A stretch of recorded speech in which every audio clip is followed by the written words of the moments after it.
Hi, my name is Steve Kurkjian. I am the author of a nonfiction book called Master Thieves.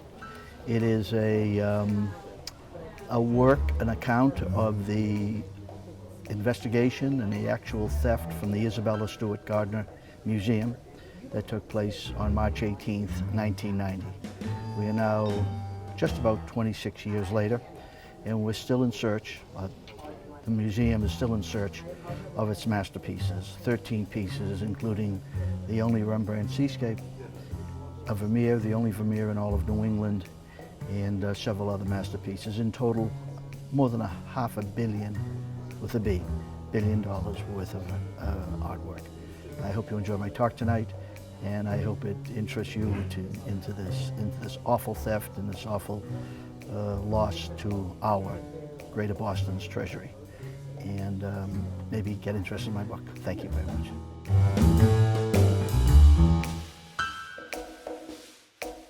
Well, welcome. Thank you all for coming tonight. As I was saying to a few of you, the Republican debate is at 8:30, and if there's anything, it's certainly more current, but it might capture people's attention even more than this book and this story. My book came out just about a year ago. In fact, I think it was March 12th or so of 2015, and my publisher pressed me to get it done for the 25th anniversary, because we were all convinced, I think the unknowing public was pretty much convinced that the buzz that was coming with the 25th anniversary was going to stir things up enough that maybe we'd get a recovery. And this year had some developments that I'll talk about, but we are, where are we here, the 12th or so? We're only 6 days away from the 26th anniversary, and we still don't have a recovery of any of the 13 pieces, nor has the FBI announced in any way that they have had a proof of life sighting of any of the stolen artwork. And what in the vernacular of the FBI, what that means is they haven't had anyone come in with a photograph of the artwork since it's been stolen 26 years ago, or any piece of forensic evidence that would give credibility to whoever was coming in with the account that they could provide access to the stolen paintings. There have been hundreds of individuals who have presented themselves through their lawyers or on their own to the FBI and to the museum to say that they have access. And the FBI has dutifully chased down as many as they can, if not all of them, let me say. They've given a good taste test, a check of every one of them. They even went so far as allowing or escorting a psychic into the Boston area. She had her stripes. She had been successful in finding the body of a UN worker who had been brutally murdered by pre-9/11 terrorists in 1989, and his body had disappeared in the Lebanese desert. And she had been able to find the body. You know, I don't know the science of psychic work, but she did.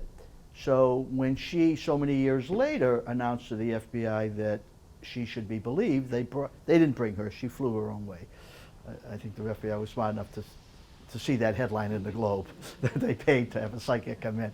But they brought her around, and she concentrated in the South End area of Boston, from where the Mass Pike is now, all the way down to Boston City Hospital, Boston Medical Center. And that's probably about at least 3/4 of a mile, in all warehouses, all stacks, and it's there, it's in one of the warehouses.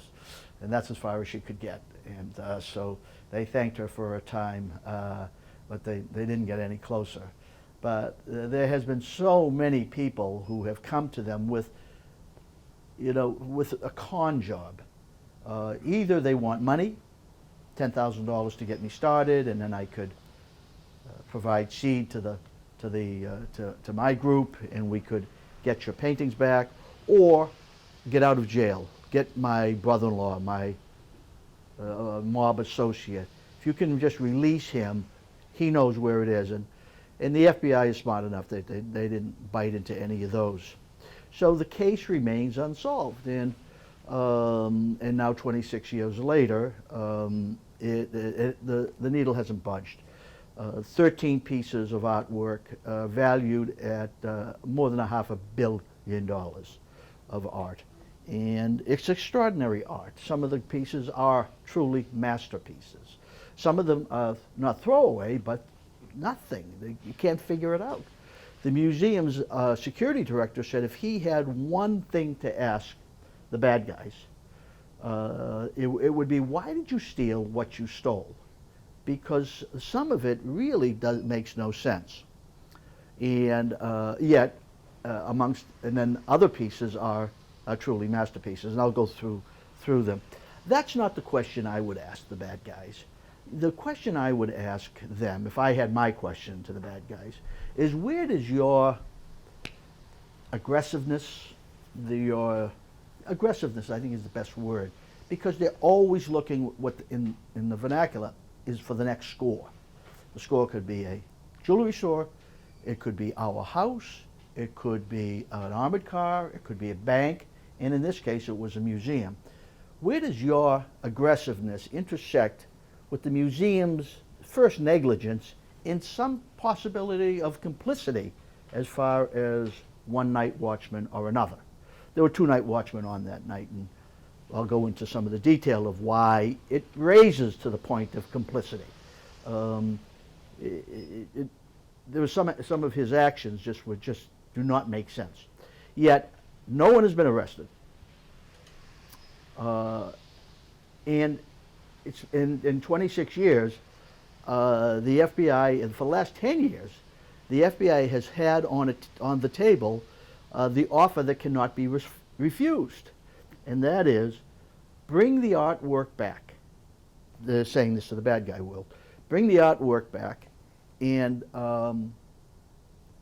you won't get prosecuted for possession of stolen property. The people who did the theft, if they don't have the property now, they're off the hook, because at the time there was a 5-year limit statute of limitation. That Senator Kennedy got that changed. It's now 20 years, but it can't be used retroactively, so it's 5 years. So by 1995, the people who were involved in the theft, they're off the hook. But the people who have the paintings, let's say there are people who control the paintings. I'm not sure, I don't believe there are people who actually know where the paintings are, but I'll go into that. Bring them back. If you have access to them, bring them back. You don't get prosecuted, A, and B, you get $5 million. We'll drive you over, and the museum will have I'll drive your lawyer over, or drive whoever you want to drive it over, and the check made out to. How, with that offer on the table for 10 years, has this case not been solved?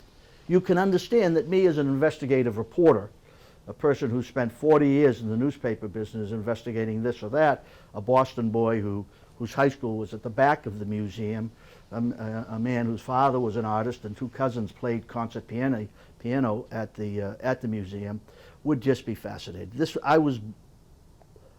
There may be another story I was born to do, but I certainly was born to do this story. I'm compelled by it, and I think that increasing the buzz about the loss may help in getting the artwork. Maybe I won't get the call, but maybe the FBI will get the call, just to keep the talk, the buzz going. Yet it hasn't. Nothing has happened in 26 years of investigation. Understand what my work was. I just want to underline this. There has been in my generation, some of our generation, this is the 3rd biggest secret, and the other 2 secrets are now known in our generation in Boston. The first was that Whitey Bulger had a secret relationship, a confidential relationship with the FBI, that allowed Whitey to pretty much act with impunity with his criminal behavior. That story was broken by the Globe Spotlight team. 2002, the Globe Spotlight team broke that the church was complicit in the Roman Catholic Archdiocese of Boston. Cardinal Law was complicit in knowing about the abuse by dozens of priests, and he was settling all those cases without reporting the priests to the authorities. So this scandal continued. Now, that scandal would continue, I believe, until today, had it not been for the Globe Spotlight team. And that team I helped start. There was 3 members, 3 of us reporters, and the Globe took the advice of one of the editors and said, you know, we ought to start a reporting team and have them just focus on long-term investigative stuff. The stories that then the mayor or the governor doesn't want out. You know, the condition of the schools, the condition of the MBTA, the condition, the performance of the Boston Police Department. And we took them on, and it caused good changes. And so this is something that I felt was purposeful, to write a story about this loss. I call it the last best secret of Boston. What happened, where are they, and why can't we get them? Let me tell you a little bit about Mrs. Gardner.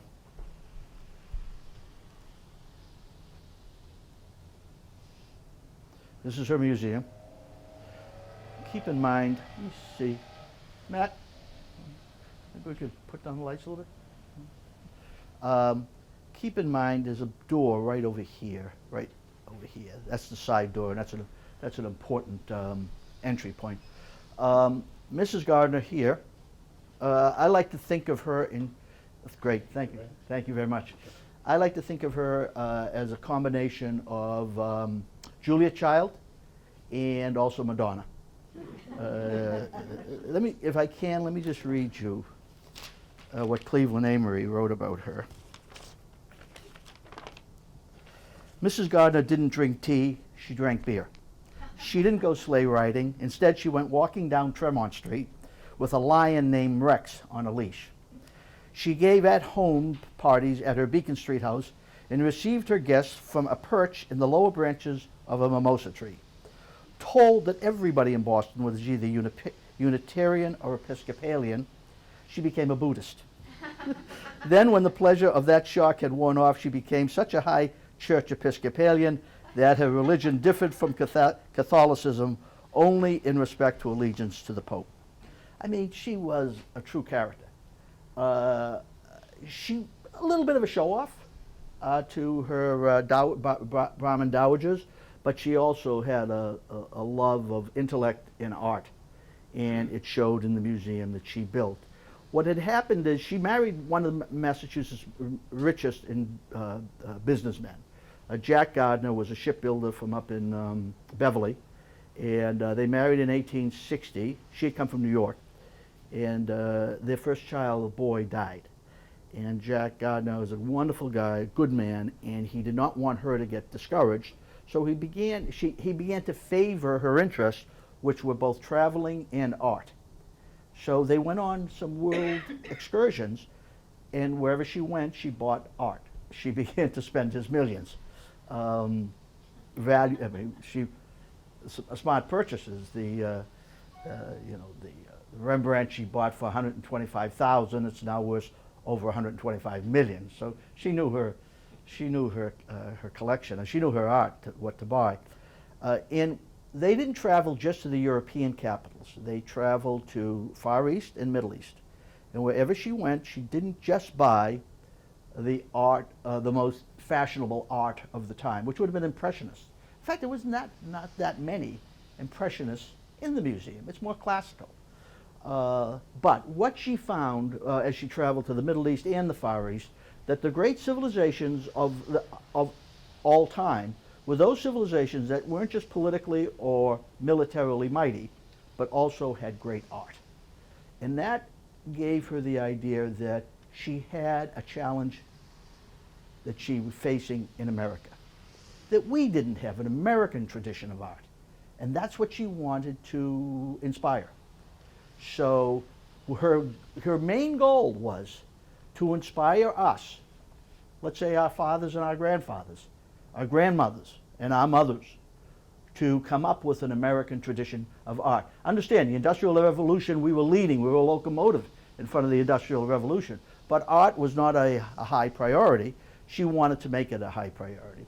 So when Jack Gardner died in the 1890s, they had already agreed as a couple that they were going to build this museum. So she came in off the road, and she worked tirelessly with the architect, the construction crew, the pavement people, everyone who worked on this museum. And when it opened in 1903, it was the biggest privately owned museum in the country. Now we have the Barnes and the Getty, and you know how big those are, and this is not at that level. But as far as a collection, I measure it at those and above, and this is why. This is why it came to me. I'm going to go over these paintings. This we really can't see, but this is in front of the. This is Dartmouth Street entrance of the Boston Public Library. Okay, this is sort of the cultural hub of Boston. It's right here in this building. They have two of these giant statues out front. This is the one to artistic. There's one to its left, to our left here, to scientific achievement. But this is the one that I think is important to note. Raphael, Titian, Rembrandt, Velázquez, Phidias, Praxiteles, Michelangelo, Donatello. 8 names, 8 artists of the ages. Six of those artists have their works on display at the Gardner Museum. You don't find that in your greatest. There are, early artists in there. In their work, she was able to get copies of. She didn't get it to. She only knew. I mean, this statue was put on after her museum opened. And the museum was a cultural hub of the city. Her parties were covered in the Globe and the Herald and the Transcript, and Boston felt so proud of what she had. And when she opened the doors, she required that there be no charge for entrance, to get back to that issue that she wanted to inspire us. So you could give a donation, but there was no forced charge. And that stayed. I've met people who were at the library, who were at the museum in the 70s, and they said they'd drop in a couple of bucks because they were college students, but there was no charge in the 70s. That's changed now. They've got to make money. But, and she was, delightful in what she had brought to Boston. I don't think it's too hard to call her equal to the Adams family and the Kennedy family, to tell you the truth, as to what she aspired for us. It's different to say a political leader like the Adams family, John Quincy, and the Kennedys, of course. But she was bringing something else to us, and she brought it to us. Yet when she died in the 20s, her will had a provision in it that I think sowed the seeds to this theft. And that provision was that the museum had to stay the same as it was on her death. Nothing could change in the galleries. And why would that make a difference? Well, because the trustees who took over really had nothing to do. They didn't have to raise money to buy new art. And I'm sure some of you are on nonprofits. This is a nonprofit. And you know what you're on that board for. It's to raise money from your community to further the good works of your organization. Feed the hungry, homeless, get housing for the homeless. This library. Let's say this library did not have to buy any more books. Well, you who are friends of this library, you wouldn't need to, give them your annual donation because they don't need the money. So as a result, the men, and they were all good men, they didn't do this, really didn't have anything to do, and they sat in their hands and they didn't raise money, and the building began to fray. 50, 60, 70. By 1975, they hired their first security director. And he told me that when he came to work that first summer, he saw that the building had really frayed, let me say. There was no central air conditioning. There was no climate control system at the museum. And he said on hot summer mornings when he would come in, there would be beads of moisture on the paintings, on the canvases, and that's not a good thing. So he demanded. He said, "I don't know how you've gotten away with it so far." And he went to the director, and he said, He said, they won't raise the money. We're not going to be able to raise the money. He said, "You've got to. This place is going to fall apart." So they did. They raised $500,000 and they put in a climate control system. He then looked around the museum and he feared that a catastrophe could happen in one of two ways. Either a broken water pipe, understand that the pipes were the same as they had been when the place was built, or a fire. As he walked around the museum, he saw each gallery had one of those battery D little units that we have in our basement. Let's hope we don't have it in your house. You have a fire control system in your house now, but so he said, something smolders up on the 4th floor. We won't know about it until the entire 4th floor is up in flames. So let's say at night. So he said, "I'm worried about that." They said to him, "We don't have the money. You go raise it." So he went out and raised $50,000, and he got this central fire alarm system. But unfortunately, it wasn't a broken broken water pipe or a fire alarm, a fire, that was the catastrophe that was waiting for the museum on March 18th, 1990, early morning hours. I think they chose that date purposefully. March 17th is the holy holiday in Boston of St. Patrick's Day. And you know what that brings out. It brings out the worst of us. And as a result, it brings out total police coverage on the streets. So think of that. The officers who are going to work the next shift, the midnight to 8 shift, it'll be the same contingent, same number, but they're going to have worked the overtime. They're going to have worked the earlier shift. So they're all going to be less alert. They're all going to have, in their patrolling, be less alert. So I think they might have picked that, the bad guys, the thieves. They were dressed as police officers, and they drove up to that entrance, right over here. This is Palace Road. And they parked.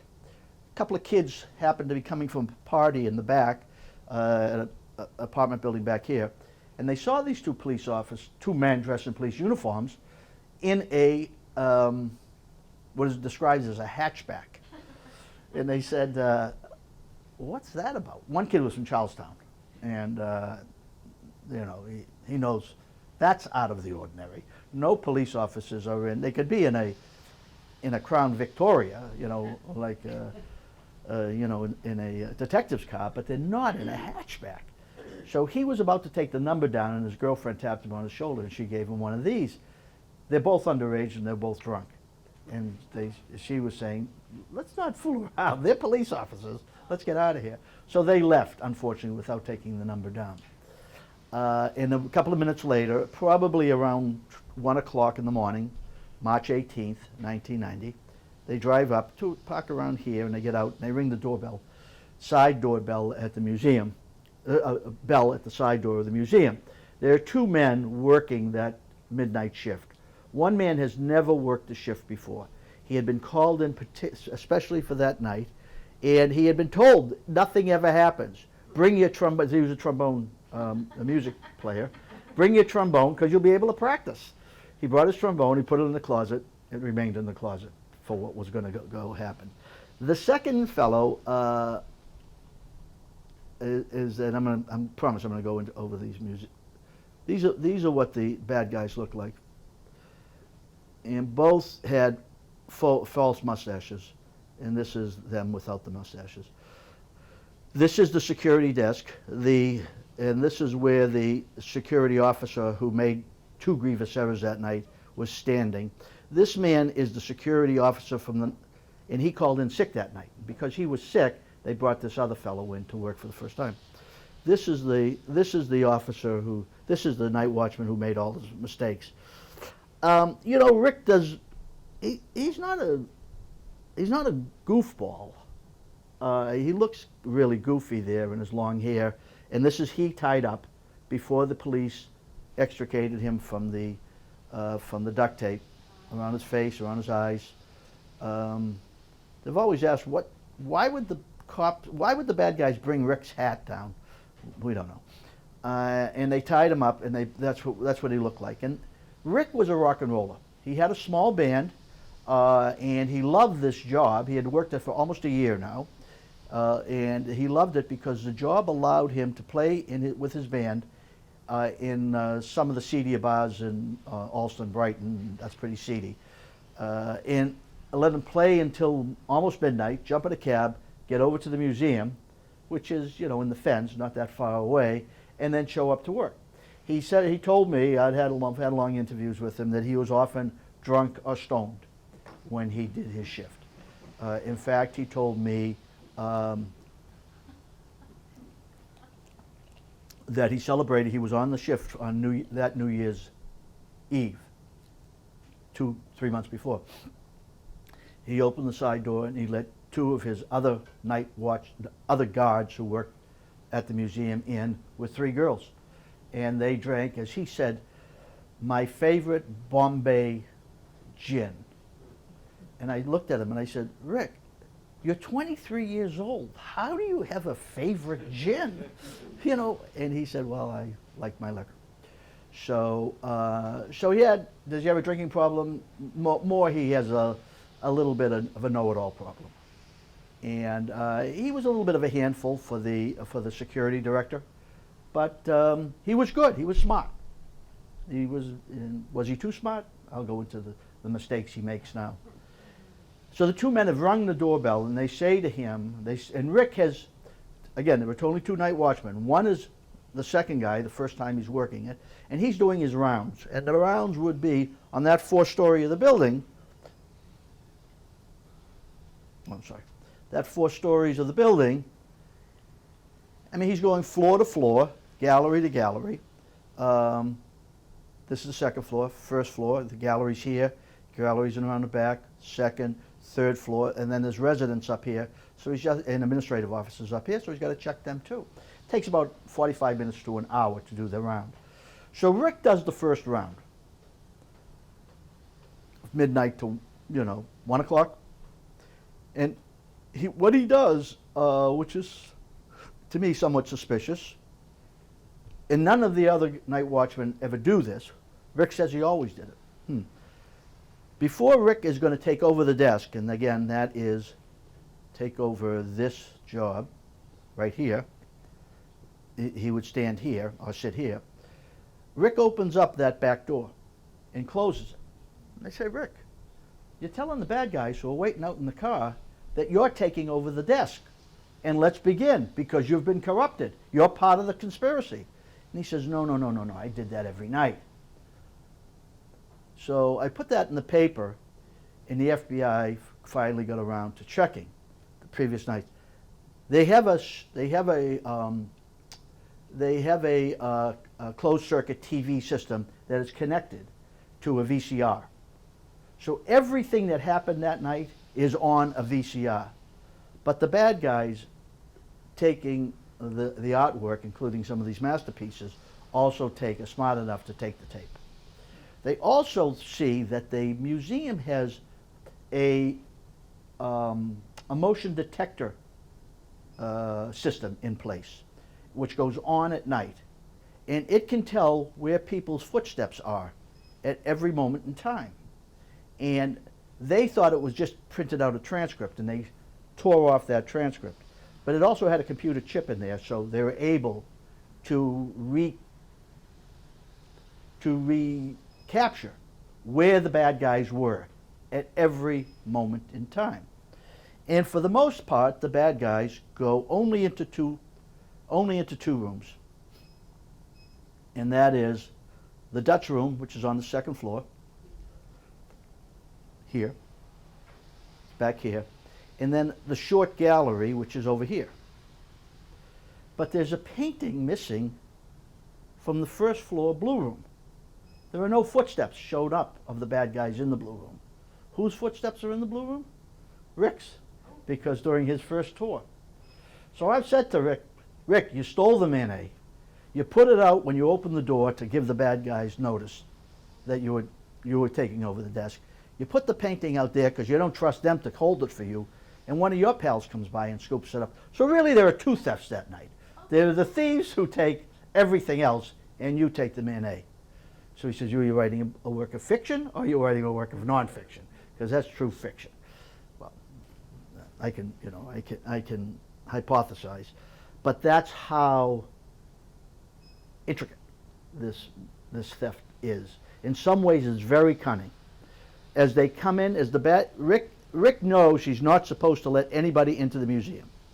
Yet these two guys have rung the bell and say, we're here to investigate a disturbance. Rick believes in his mind, he knows he's not supposed to let anybody in, but Rick thinks in his mind, well, maybe some kids, he's got 4 cameras around the building. They show nothing. There's no disturbance. But they don't have a camera in the back, in the backyard area of the museum. In Rick's mind, he thinks somebody jumped over the iron fence in the back of the museum, and they're kids who were drunk from the party next door or wherever, and somebody saw them and they called the police. So really what the police are here to do is to investigate the kids who may be in the back. So Rick makes the fatal error of buzzing them in. And they come in and they present themselves right over here. They come in through this, there's a man trap here. They come in here and they stand right in front of here, and Rick is here. And they say, the first thing they say to Rick is, anybody else here? And Rick says, yeah, I have another night watchman up, get him down. So as Rick calls another night watchman, they bring him down. Just as he comes into the room, just before he comes into the room, they say to Rick, you look familiar. We have a warrant out for you. And Rick says, no. I didn't miss any court dates. In fact, I've never been arrested in Massachusetts. And they say to him, step around, come around, let's get a good look at you. This is key, because the museum has only one alarm to the outside world, and that's right here. The only way Rick could alerted the outside world that there was a robbery going on and not police have come here is to push this button. So when they say to him, come from out and come out, and he does it. Why does he do it? He's already let them in, one grievous error. He's told in the handbook, never let anybody in. This is the second one. In Rick's mind, he says, he knows they're mistaken, but he's got to believe that he cannot dispute a cop. He's going to get arrested. This is Sunday morning now, 1 o'clock Sunday morning. If he gets arrested and they take him to the Roxbury jail where they would hold him overnight, he would not see a judge until Monday morning. And at that point, and only at that point, would he be able to prove it's a true case of mistaken identity. And then he'd go home without any, harm to himself, except Rick has a ticket for that Sunday night's performance to the Grateful Dead in Hartford, Connecticut. Can't make this up.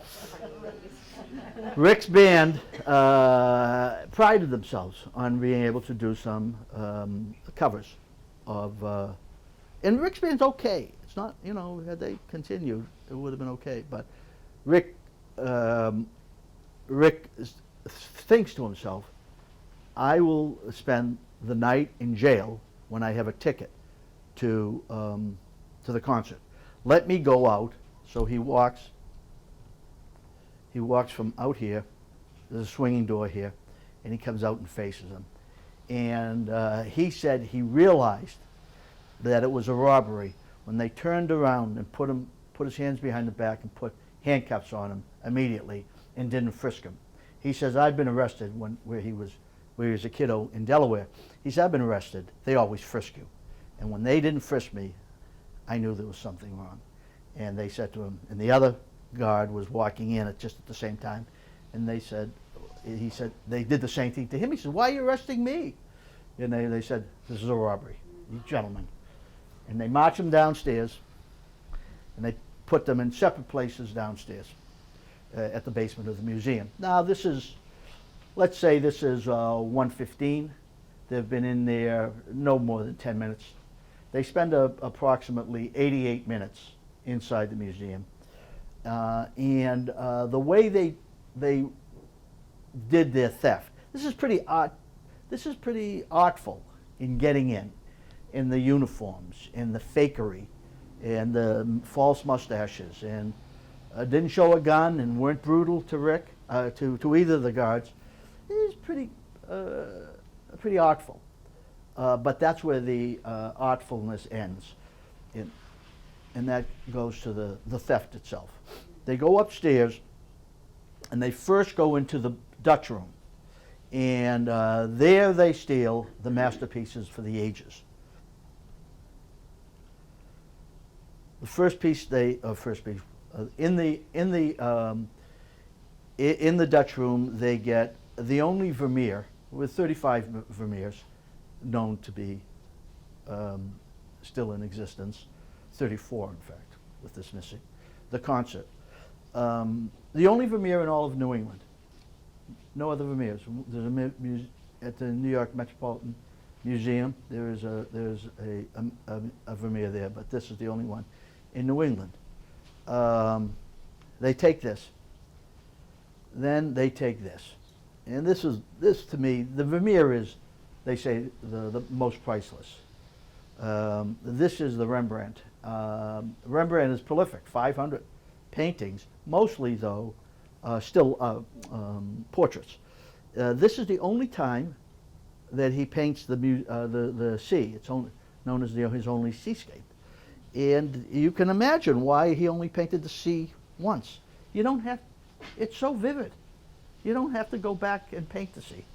You know, it's unbelievable. I'm telling you, you get close to this painting here, you're going to get wet. That's how vivid that spray is.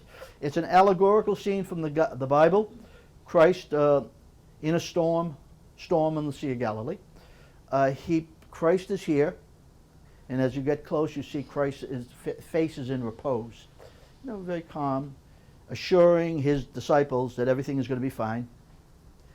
And I like to say that Rembrandt knew he got it so well, he painted himself here. That's Rembrandt painted himself into the painting. That was taken. There was another Rembrandt taken. Man and lady and gentleman in black. And this is the Manet stolen from the Blue Room, where there are no footsteps, no bad guy footsteps. There are footsteps, though, in the short gallery. And in the short gallery, it's the most perplexing part of the theft. They spend, let me cut ahead to this. They spend the longest period of time trying to get this on here. This holds a banner. It's a Napoleonic banner. It's a pretty big banner. It's held by a case, a wood and glass case. And the case is held together with these minuscule screws. They get 6 of the 8 screws out, and then they give up. They're so frustrated, they take 2 things. They take at the top of the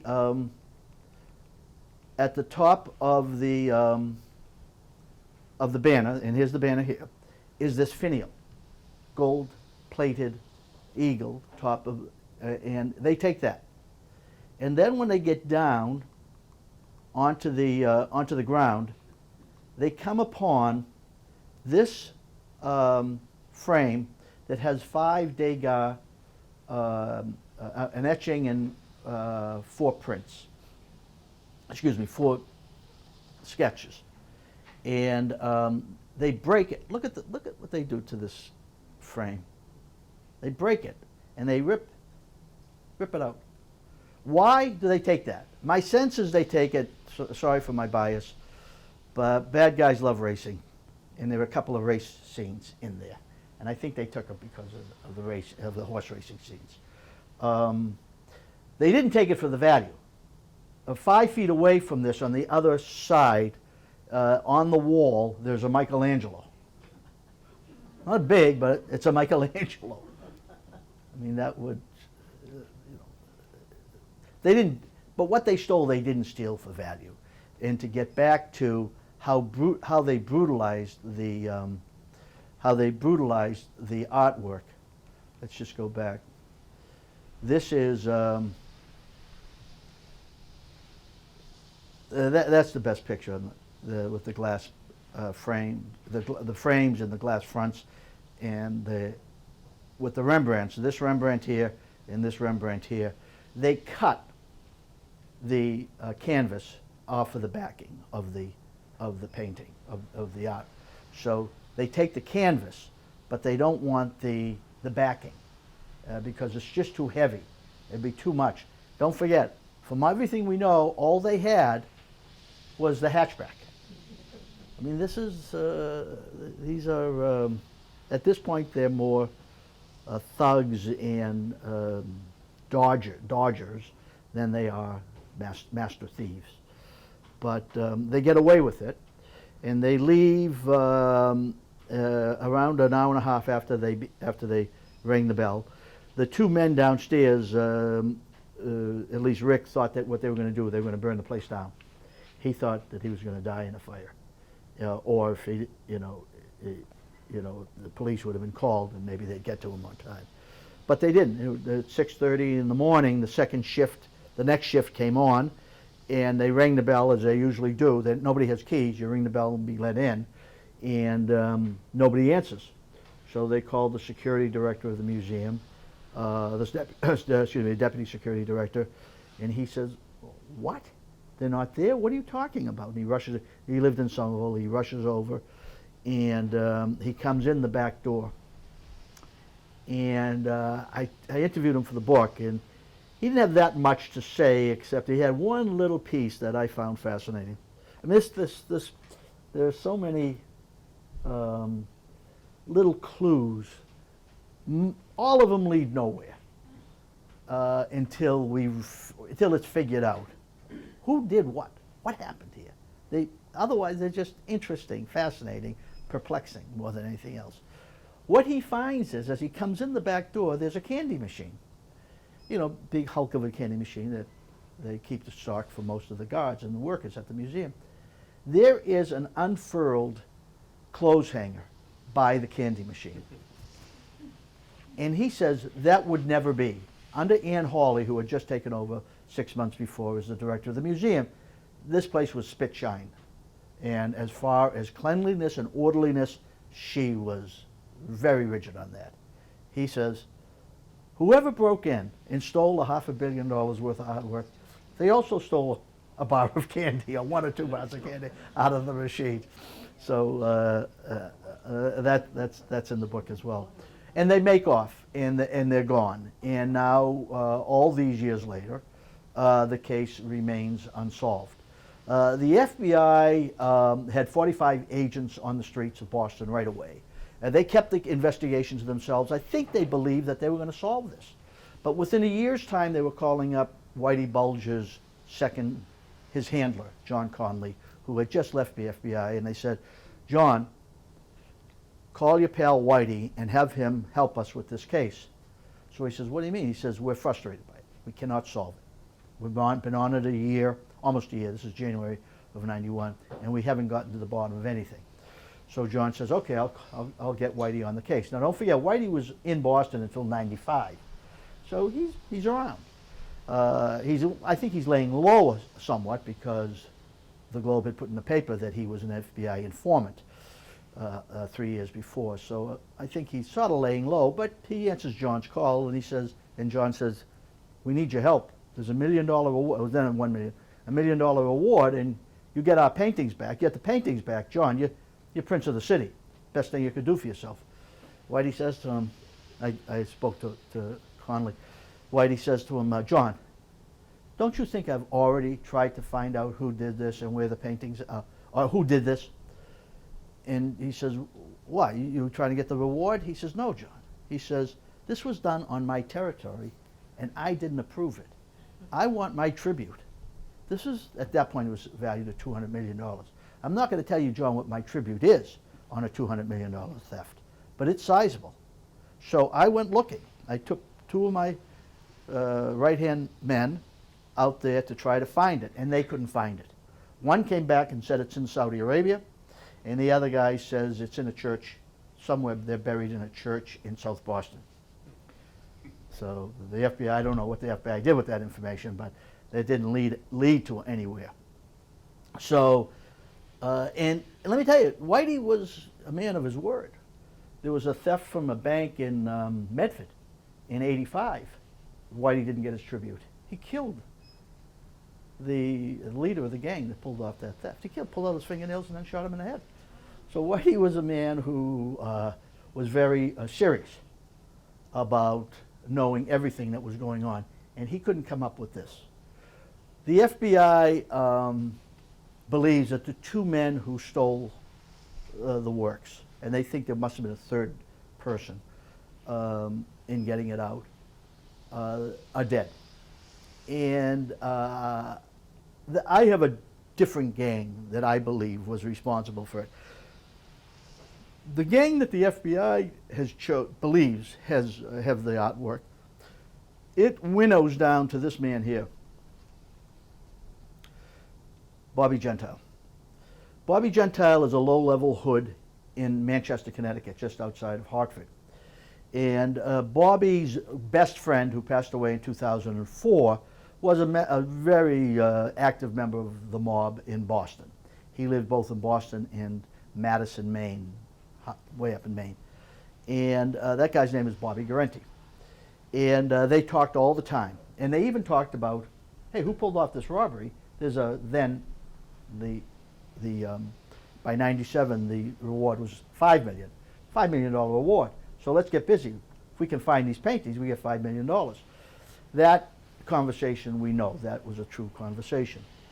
But after Guarente dies, Bobby Guarente, his best friend, dies in 2004, the FBI puts a couple of signs up in the North Shore, $5 million reward. His best friend's widow, Mrs. Guarente, sees and says, geez, my husband was always talking about that. Maybe he had those paintings. So she calls the FBI, and the FBI comes up and interviews her, and she says that it's in the house here somewhere. So they go looking, and throughout the house, they break down the walls, they can't find anything. She says, then he must have given it to his best friend, Bobby Gentile, who's in Manchester, Connecticut. Why do you think that? Well, before my husband passed away, we went to lunch. My husband and Bobby Gentile, the four of us went out for lunch. And Bobby Gentile remembers that lunch, but not, and she says, at that lunch, my husband gave 2 or 3 of the paintings to Bobby Gentile. Bobby Gentile remembers that lunch, but he says, the reason I remember the lunch, I didn't get any paintings. There's no way I got paintings. She ordered a double lobster for lunch. So he says, and I'm paying for it. So he says, they know where every penny goes, these mobsters. So Bobby comes back, and he's living a life of low-level crime until 2010, when the feds knock on his door and say, we want our paintings. You've got them. We just got word from your late friend's wife. You have the paintings. Bobby said, I don't have the paintings. Bobby falls for a ruse. They send in an undercover informant. Bobby sells him Percocets, gives him Percocets. That's a prescription drug. You can't give it to anybody. Bobby gets charged. They go searching Bobby's house. Bobby's in jail in 2012 when they go searching his house. And they go into the basement, and they find a sheet of paper in the basement that has the list of all the pieces that are stolen. This is why the feds are really convinced Bobby still has the secret. With what each piece would get on the black market. And Bobby says to them, he said, what's this? This proof. You was looking to sell the pieces. Bobby said, I'm not looking to sell the pieces. My friend Bobby Guarente and I, we were talking about what each piece might bring, so we know better who would have been able to buy it. This had nothing to, I never had the paintings. So Bobby's in jail in May of 2012, and the feds come storming. He flunks 2 lie detector tests. And so the feds come swarming in May, this is taken later, and go through his house. And they go into the basement, and they get everything. They clear out the house. And they go in the backyard, and they start digging the backyard, looking for recently dug holes to see where Bobby hid these paintings. He's in jail. His wife is home ill. His son comes home and sees this, this affair going on in the backyard, and he says, "What are you doing?" And he says, "Your father has the paintings, and we're here, and we're going to find them." So the boy says, he's a young man, he says, "My father is not, he's a hood. He gets into small, stupid things, but he's not into stolen artwork. But if he had anything, it'd be in the shed." What shed? That shed. They look at the warrant. There's no warrant. The warrant does not allow them to search the shed. So they go back and get a warrant for the shed, and they go in. And they go into the shed, and they open it up, and they find these big Rubbermaid bins, big bins. And they go looking, and they can't find anything except these bins. And they go back, and they say to the son, "What are these bins here for?" And he says, "We can't find anything. There's nothing in that shed." He says, "Oh, no, there's a false floor." "What do you mean there's a false floor?" "That's a false floor. You got to pull that up, and you will see there are deep ditches. And my father, whatever he had that was either stolen or really valuable, he would put in a bin and put in the ditch. So nothing's in there, I can promise you." But they go rushing back out. They tear up the floor. They pull up the bins. Nothing in there. They really thought, this is it. So they went and they looked at, they gave the kid a hard look, and he says, about 4 years ago, 3 or 4 years ago, there was a flood in our backyard, and whatever was in the ditch was ruined. I don't know anything, what was in there, but I've never seen my father so angry. So they say, "The Rembrandts, the Vermeer?" And the kid says, "No way, but I know whatever was in the bin, in the ditch, was ruined." So they go to the jail. They get Bobby out of the jail cell, and they put him in a room, and they say to Bobby, "You're going to have to serve now." It's 2012. He served about 18 more months. "And we're not letting you out. You're never getting out of jail here. Where are the paintings? Tell us where the ruined canvases are. We'll give you the $5 million. We'll let you out of jail." Everybody goes away happy. So Bobby, he breaks down. He puts his hands in his he's got these big hands. He's a paver by profession. He starts to cry. And he says, "Do you think that I would deny my family, my sick wife, my daughter?" His daughter was getting ill. They didn't let, in 2014, his daughter died. They wouldn't let him out of jail to see her on her deathbed. They really believe he has the keys to things. So, do you think I would keep that away from my family? I don't have it. I'm a con man. I don't have access to these paintings. So Bobby goes back and he finishes up his sentence. I had seen him in court one day, and I'd given him the thumbs up, and he said to his lawyer, "Hey, who's the older guy back there?" He's giving me the thumbs up, and the lawyer said, "Oh, that's Steve Kurkjian. He's writing a book about the gardener. And Bobby, he wants to talk to you. He knows more about the gardener than the museum theft." But Bobby said, "Well, I'm not going to talk to him in jail. I'll talk to him when I get home." So, and he gets home in January 2014, and I was there. I didn't meet him, but I was there about a week later, and I had 5 hours of interviews with him. And he gave me really good stuff. He gave me this stuff about the shed, that chapter about Garenti and Gentile, and the Rembrandts being in the shed. That's good. That's really good stuff. But he continues to deny that he has any access. And yes, I'm a con man, and I try to make money because people believe it. He says, somebody's going to jail. The only way they're going to get out, the only way they're going to get out of jail is to come up with one of the stolen paintings. And they come to me because they hear my name. I'm involved in this. And if I can get $10,000 out of them, I'll get $10,000 out of them. but I don't have anything. I'll just con them. So I listen, taking my notes, and about after 5 hours, I'm about to leave after 3 days of interviews, and as we're going to the door, and he's in leg irons and GPS monitors, and he says to me, "Shut off your tape recorder. I want to ask you something." I shut off the tape recorder, and he says, "What do I get out?" He says about himself, "What do I get out of this?" So I know that Bobby's been told by his lawyer, don't ask him for any money. He does not have any money, and he can't give you any money. So don't ask him for money. So I looked, I said, "What do you mean?" He says, 5 hours of interview, I talked to you a lot, I gave you a lot of information. What do I get out of this? So now I'm thinking he's trying to open up a conversation with me without using the words. And you speculate as a reporter. You can take it a little bit, and you follow up. It's sort of like I akin it to walking on thin ice. If the ice keeps cracking, you're going in the wrong direction. Go find another direction, because you're going to fall through. So he's putting me on thin ice, but he's not giving me anything to work with, because he knows I don't have any money. So I said, I'm thinking, well, why then is he raising this? And I thought, well, maybe he believes that maybe he's just being careful, thinks I'm an undercover agent. Maybe he thinks I'm FBI. So he doesn't want to ask me, well, you want me, if you can get me some money, I can help you get the paintings back. So I said to him, "Bobby, let me say this. If you think I don't have any money for you, it would undercut my credibility. But what if we do this? What if I give the publisher back the money for my nonfiction account, and then you and I will do a book? But I need to know something. I need to know some of the secrets here, Bob. Where'd you get the paintings?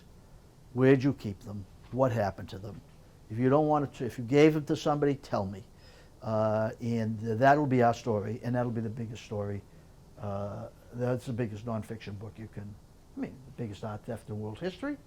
And we're on the trail now. Let's do this, Bobby. And you get the reward. You get half of the proceeds of the book, and you get all the reward. Whatever you want. I don't care about the reward. I just care about the story. So I'm thinking, what am I doing? What a fool I am. And I think he's going to laugh at me for proposing this. Instead, he puts his head down, and like this, and he's thinking. And I'm thinking to myself, is he going to say, okay, let's do some business here? Is he going to say, okay, I'm going to tell you a secret? And he puts his head up, and his eyes are dark, black. No, I don't. They set me up. I got nothing. They screwed me, and I don't know anything. And this is just the tragedy for me and my family. So I said, Bobby, I love you, baby. Thank you for a great chapter, and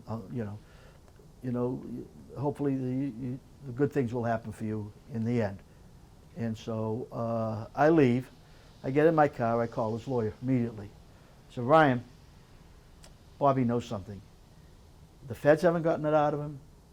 You haven't gotten it out of him, but he knows something.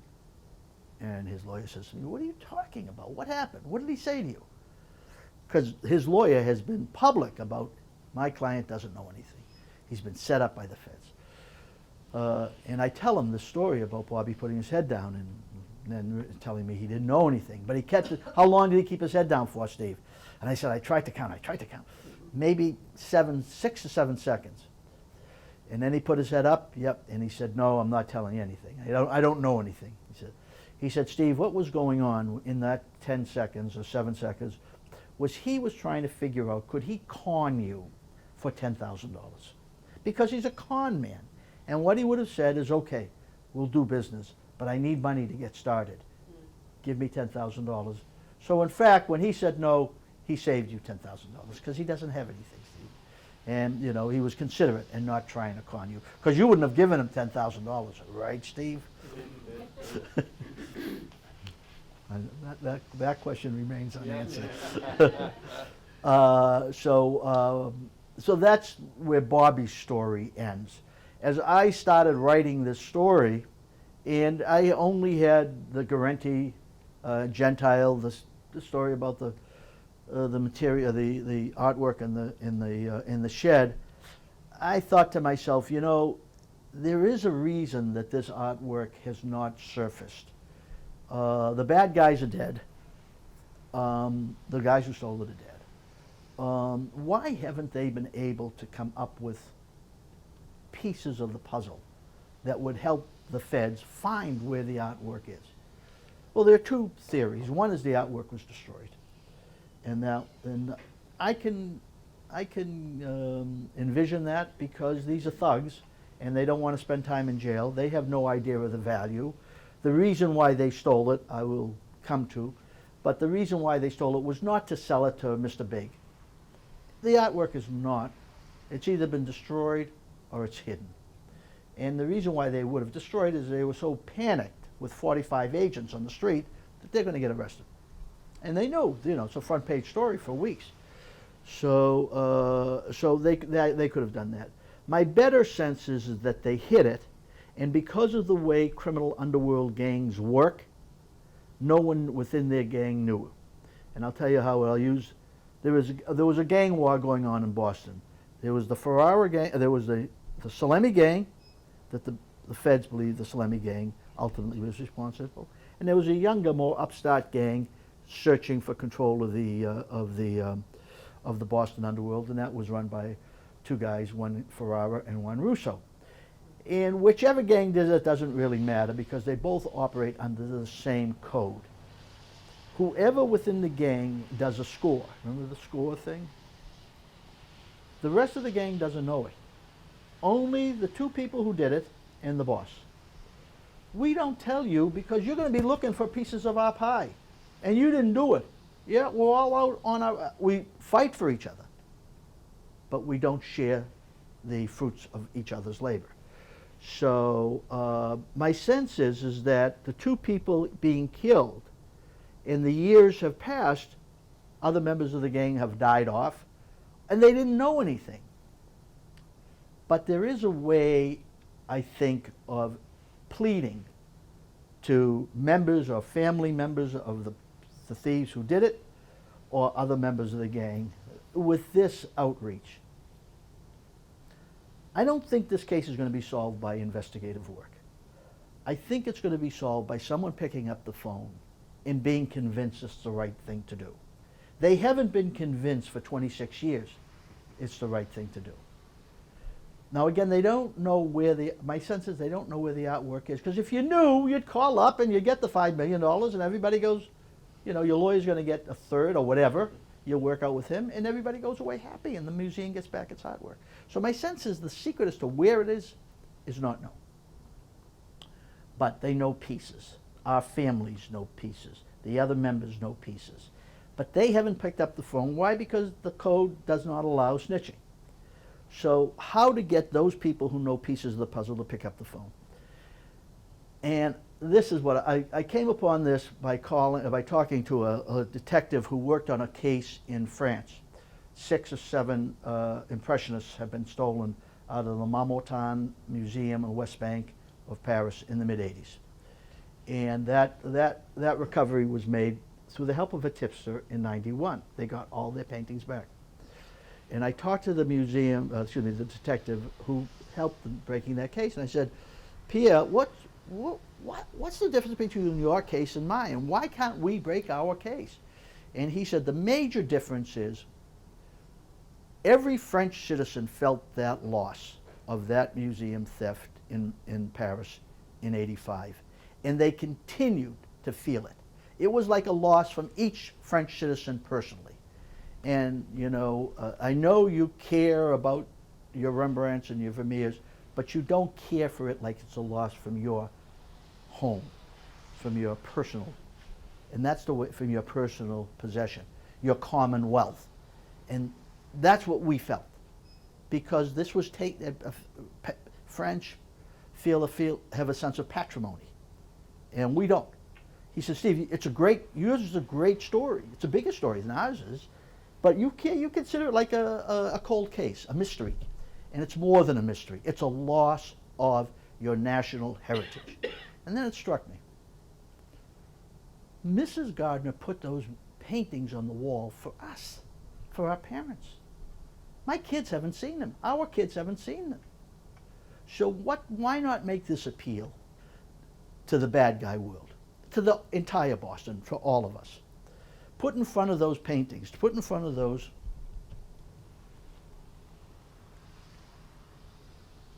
if I can get that back. Put in front of those empty frames. Here, this is perfect.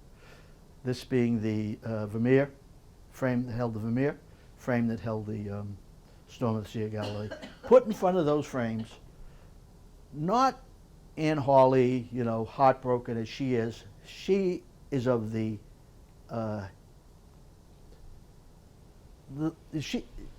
world is divided to the haves and the have-nots. And we're all in the have world. The bad guys are in the have-not world. No matter how much more money they have than any of us, they're still in the have-not world. So you've got to get people who relate to them, who they would listen to. Anne Hawley, they're not going to listen to. The FBI director has stood in front of those frames and appealed. They're not listening to the FBI. I would put in front of their one of two people, Cardinal O'Malley or Mayor Walsh. And the reason I chose them is both have, as far as O'Malley is concerned, you know, redemption is his biography and what he cares about. And the mayor, Mayor Walsh, is a recovered alcoholic. Recovery is another theme here. And have them stand in front of those frames and say, this is our loss. These paintings were put on the wall of these galleries and this museum for all of us, for your children, for the children of the rich, the children of the poor. Michelangelo came from nothing. Van Gogh died with nothing. Vermeer died with nothing. I think Rembrandt died in bankruptcy. These are, you know, the genius is not going to come out of, is not going to be recognized by coming out of, you know, the landed gentry. They could come from anywhere. All of our children could be inspired by this artwork. So, in that it has remained missing for 25 years, that's a sin. That's a real sin upon the community and a loss from all of us and our children. Now, our children haven't seen it for another 25 years. Our grandchildren aren't going to see it. That's ridiculous. You know, the city prides itself in being known now as a world capital, excuse me, a world-class city. And it is.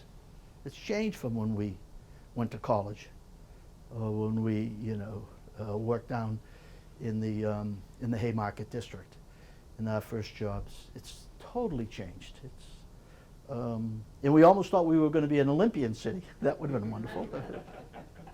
But no world-class city allows the only Rembrandt seascape, one of the 35 Vermeers extant in the world, to remain missing. We have to feel that as a population. And once we feel it, and once we show that outrage, and once we try everything to try to get them back beyond the investigative work, I think they're going to remain missing. And so, you know, like I started with, my book's been out for a year, but I'm still out there talking to good folks and all sorts of places to try to get the word out. We need our paintings back. My 3 grandchildren have got to see these paintings to understand where their Papa K is all these days giving his talks. Well, I'll take some questions. I thank you for coming, and I have books for sale back there, a few of them. So thank you for being here. I appreciate it.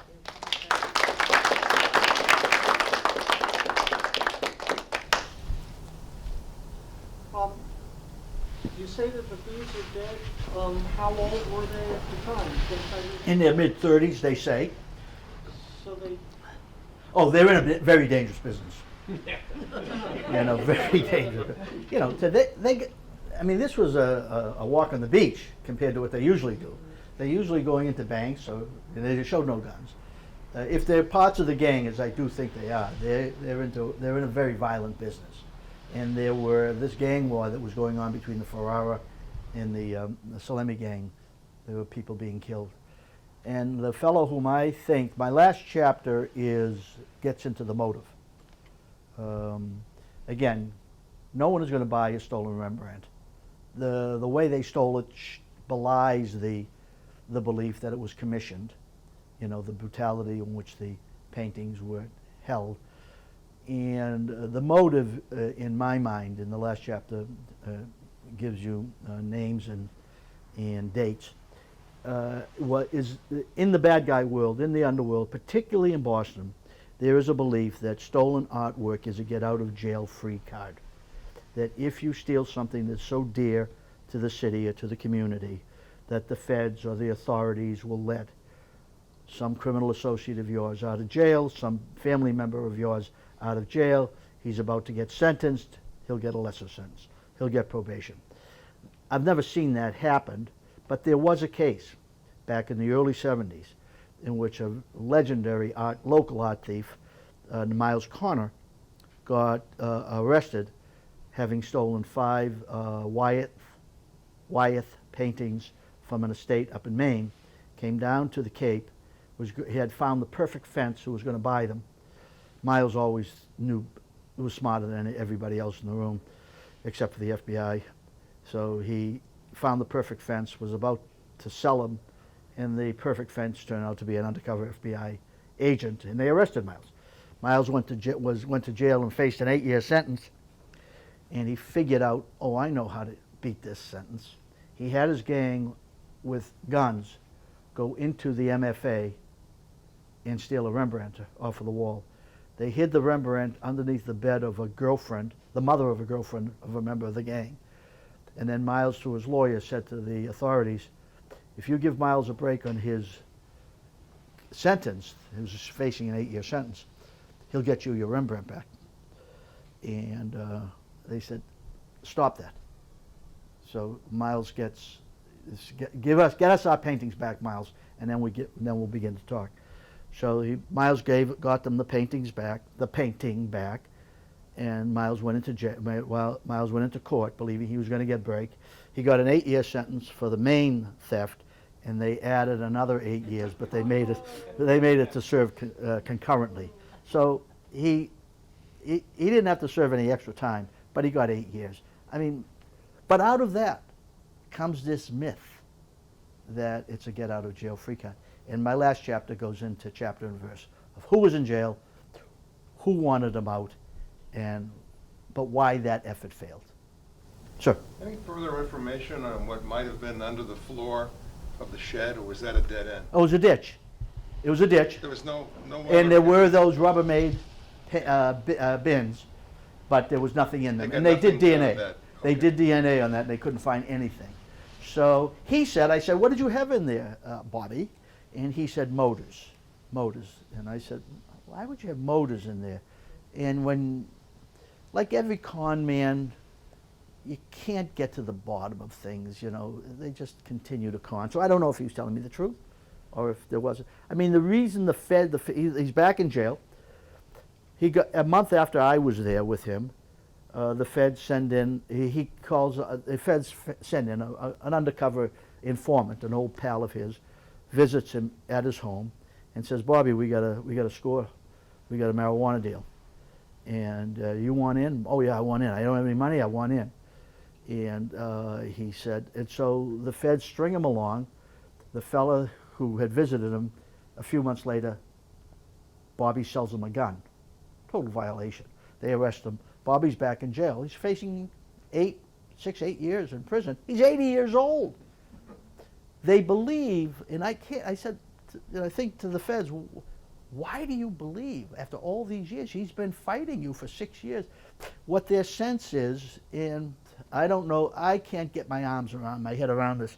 Their sense is Bobby believes that if he gives the paintings back, whatever he has, back to them, and he gets his $5 million, by the time he gets out onto the street, they'll have arrested him for jaywalking because they're so peeved at his intransigence, at his bobbing and weaving.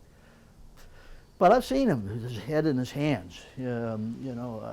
He could be the ultimate con man, or he just could be he could be the he could have the ultimate secret, or he could just be another bad liar.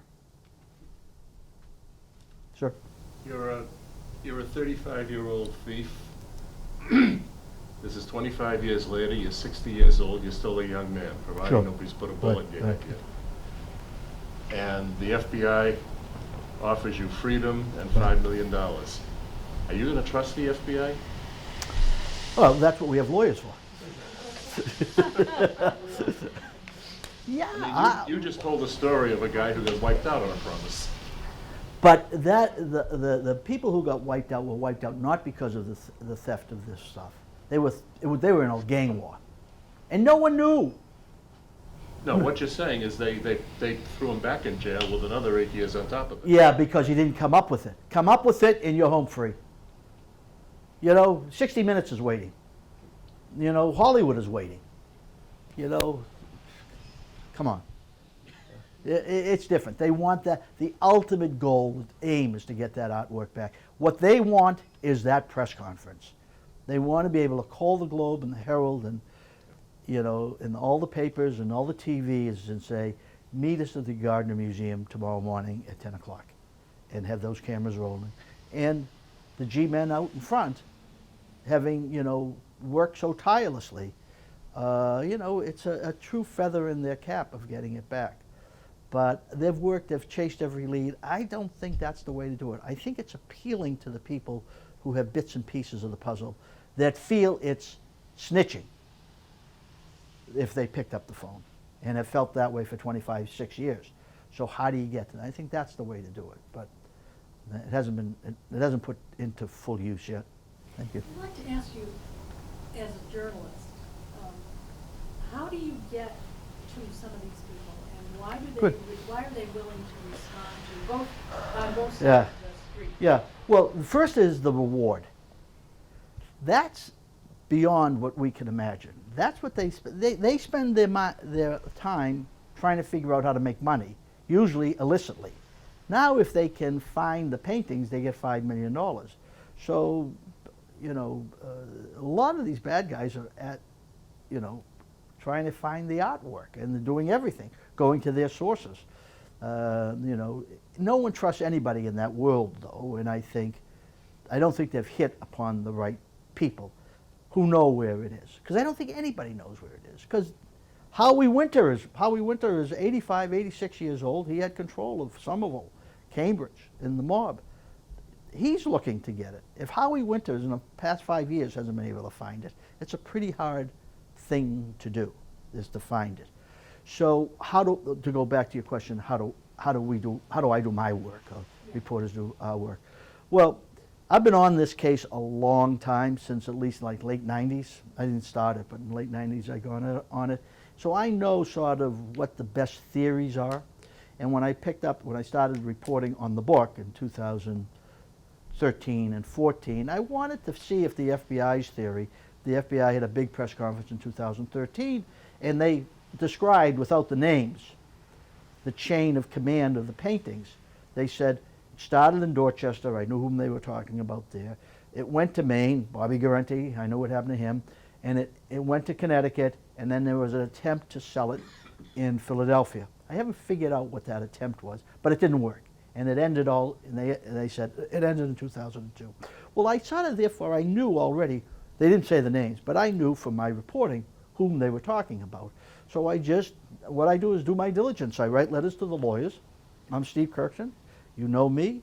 I'm a Boston boy. You've seen my stories. You can trust me. This is what I'm looking for from you and or your client. And invariably, everybody knows about the theft, particularly in the bad guy world, in the legal world, and they know there's a $5 million reward. They all want to, as I call it, end up as Prince of the City. And they know if they can get a piece of artwork back. And again, none of the 13 pieces has ever even had a photo of any of them since they've been gone. So, but my sense is, they call me back and they tell me, well, okay, well, what are your questions? And I say, well, I'll send them to you, or let me come in. They send it to them, and invariably I get a call. My last chapter, I was finishing the chapter on the Heist in May of 2014, and I wanted to know more about how the Salemi gang worked. And I said, well, what better way to learn about the Salemi gang than try to get somebody from the Ferrara gang to talk to me? So I wrote a letter to Vincent Ferrara, who had just been released from jail. Excuse me, released from jail. I've been out of jail since 2005, 9 years ago. And I get a call at home, and a man says, "You're Steve Kurkjian?" I said, "Yeah." And he said, "You writing about the gardener?" I said, "I sure am." He says, "What's your theory?" So, I'm kind of thinking it's someone related to Ferrara, but I don't want to ask any questions. And the way we work is when you're in a very delicate, very tentative situation, you build confidence. Whatever they ask, unless it involves a source, you chit-chat. You show them your expertise, your seriousness, your sobriety. You're not a wise guy, So, and you tell them, and that they hear that. So he said, "Well, what your theory is," and I told him about the Guarenti, and that's all wrong. The secret's in the Ferrara gang, and that's the last chapter. And he says, "So can you tell me who you are?" Let's say I'm an intermediary to the Ferrara gang. Okay, and he knew everything about the Ferrara gang, and it's a compelling story he told me. I got off the phone, and I said, "Well, you told me who you think did it. You now expect me the guy's dead. You now expect me to go traipsing around his house, or the houses that he lived in to try to? I'm not going to do that. What I'm going to do is going to go to the FBI and tell them what you've told me." So I said, "Can I give them your name?" And he said, "I don't talk to the feds." So he said, "But I'll talk to the museum." So he gave me his name, and I provided the name to the information. I don't know. I don't think they trust his information, but still, as far as the motive, the get out of jail free card, this guy who called me, he personifies it. So I think there's credibility there. The bad guys, you cannot tell them. One thing you can't do, you tell them what you want. And for me on the book, I don't do this in my newspaper reporting, but for me in the book, I said, whatever I write, I'll show to you. And if I got it wrong from what you told me, you tell me. But if it's not wrong, you don't like my description of you, that's your problem. I'm going to describe who you are and what you look like. But in your background, I'm not going to soft pedal, a criminal background. But if I got something wrong, I don't want to worry about the second edition. I wanted the first edition. So I let them read how I wrote it. Nobody ever had. In fact, one guy said, "I want the book." So he gave me a lot of information about the underworld, a lot of it. I said, "Okay, I'll give you the galleys, but I want them back Monday." I put them in an envelope, sealed the envelope, got on Friday. I went to him Monday. He gives it back to me. The thing's still sealed. He didn't even open it. But I think that they're nervous about us. They can't trust us. This intermediary, he's called an intermediary to Ferrara. He checked me out with a couple of people who know me. But I'm a Boston boy, and invariably I've dealt with the lawyers on some other case. And you keep your word. You can't fool around, and you cannot be a wise guy. And I'm not. I'm pretty earnest in my reporting. So, no. Are you convinced that Rick the guard had no part in this at all? No, I'm not. I'm not convinced. I lost him as a source because I was so tough on him in the book. The reason it was this one thing that does it. There's a lie that just, having not told me this when I first got his confidence in 2005, and then waiting for 10 years to tell me this, or 9 years to tell me when I interviewed him for the book, and I had interviewed him many times over the years. He always told me he was a druggie, but he said he was on pills and he was on pot. And then when I interviewed him for the book, he told me he had used cocaine. And that cocaine in 1990, you're in a different group of people than you are buying pot. You're with the bad guys. So and I've said this to him, Rick, you're playing at some sleazy bar and you made no secret of that you worked for the museum as security and that you thought the security, pardon the French, sucked. So you're at a bar and you're having your third drink, or maybe you're taking a snort of Coke, and you say the wrong thing, or you say the right thing to the wrong person. And these people are always on the lookout for a score. So they hear, hey, this guy comes drinking and he's overdoes it, and and he says he works at the museum. So the next one who sidles up to him, oh man, I love that museum. Oh, I can't believe it. What a great job. How do you get a job there? Does a guy like me get a job there? And then just gain his confidence. And I don't think, I don't think Rick would have heard that. I think Rick is so cocksure of himself, he would have gone off onto his, not resentment towards the museum, but that the museum didn't follow Rick's idea of how to improve security, I think rancored him.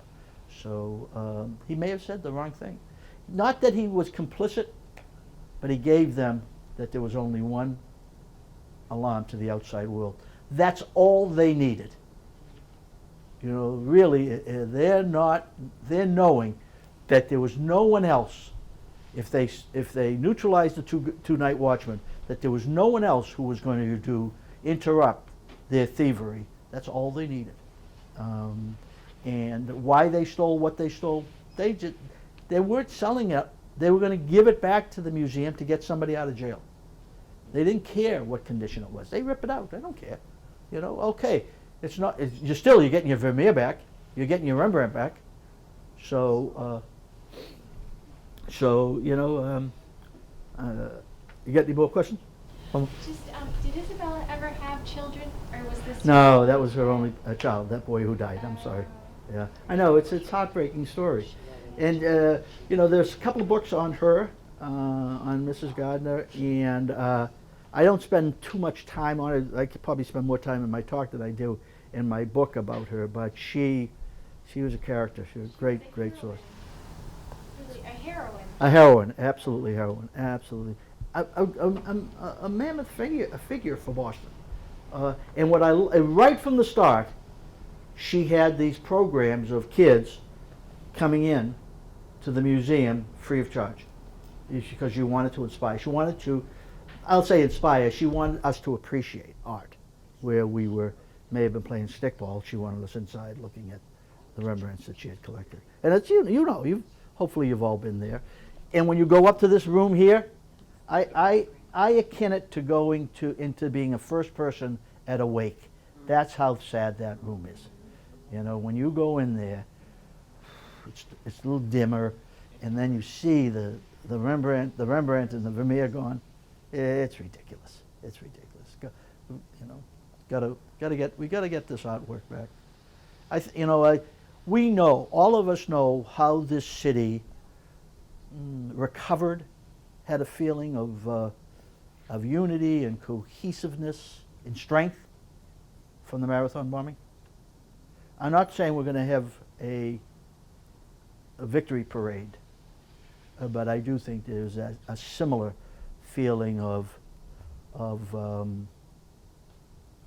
recovery, of strengthening, of unity as a city to get this artwork back, because it is all of ours. It's not a myth. It's not just being sort of talked about. This is an important challenge for the community. Sure. Last question. Is there a fund that we can help this? Aren't you? No, I'm doing this for my. No, somebody heard my talk, and that's a generous thing to ask about, and said you ought to start a nonprofit. I'm just out there talking, and the museum's hard at work. The FBI is hard at work. All they have to do is take my one advice, is get the Cardinal. Somebody says David Ortiz. David Ortiz is going to get, by mid-season, be a mythological figure in Boston. Let's hope they do okay, but I do think he looks ready for sainthood. So I think get David perhaps in front, but I don't want to put Tom Brady in front of there, because I'm not trying to appeal to all of us in the haves world. I'm trying to appeal to the have-nots. And you're not going to put bad guys in front of it. Although my bad guys that I talk to, they adopt this language that I espouse, that it makes no sense for it to be missing. Get it back on the wall. Whoever has it gets their $5 million, and we get our artwork back. And it's a, you know, again, it's a great mystery, but it's even more important. It's a great loss to us, our city. So, thank you again. If you're ever interested in the book, I'll get some copies back. I don't have many, but I have 3 copies. Thank you for having me.